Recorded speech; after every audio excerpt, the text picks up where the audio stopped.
Splatoon is the newest multiplayer shooter for the Wii U, and right off the bat, its biggest difference from the standard shooter fare is obvious. Instead of attempting to rack up kills in order to earn points and push your team to the top, the objective of this game is to cover the most turf with ink.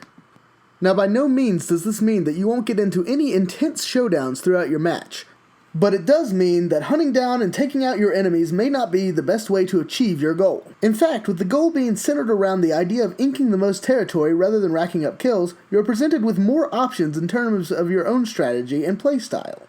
You can march out to the front lines and try to take out as many enemy inklings as possible in order to keep them from being able to ink the area. Or you can play it stealthy, hiding in the ink, to sneak up on foes or ink up turf without being hassled. Or you can hang back and protect the turf your team has already claimed. To do this, you are given a choice between 3 different weapon types. Shooters are your basic assault rifle type weapon and is a good all-purpose weapon. They have a good spread and are able to ink large areas, but can easily get you out of a bind if you run into an enemy. Rollers are exactly what they sound like, giant paint rollers, which are excellent for covering ground, but not so hot in combat situations, though they can be used quite effectively in sneak attacks. Chargers are essentially sniper rifles, which give you great range to take out enemies, but are not the best for covering a lot of ground. They do lay out a straight line of ink, but their firing speed is nowhere near good enough to make them a feasible way to cover ground. You are also able to change your outfits, which gives you a lot of different boosts in battles. All in all, they are just minor buffs that help give you the edge in battle. In terms of stages, you usually only have about 2 available to you at a time, depending on whether you play ranked or social.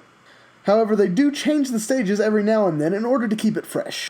The story mode, though clearly not the central focus of the game, is enjoyable and is integrated with the multiplayer quite nicely, with its entrance not far from the main hub world of Inkopolis.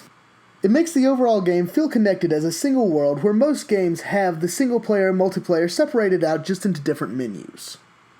The story is centered around your Inkling who meets up with an old man named Captain Cuttlefish, who is convinced that the recent disappearance of Inkopolis' great Zapfish was caused by the evil Octarians, and it's up to your character as Agent Number 3, wearing the hand-me-down armor of Agents 1 and 2, which is foreboding to say the least, to save all the Zapfish and the great Zapfish, and foil their plans. It is up to you and Captain Cuttlefish, because no one else seems to be worried about the disappearance of the great Zapfish, and are much more interested in playing in their ink wars than jumping into sewers with crusty old men. Inkopolis itself is a small Miiverse hub where you can see what people have posted in speech bubbles coming from pre-placed Inklings. I am particularly fond of this touch because it gives Inkopolis a more natural feel rather than just seeing hundreds of people crowding around one spot. Inkopolis is extremely well put together and feels like you're just in an area with several other Inklings. All in all, this is the most fun I have had with an online shooter in an extremely long time.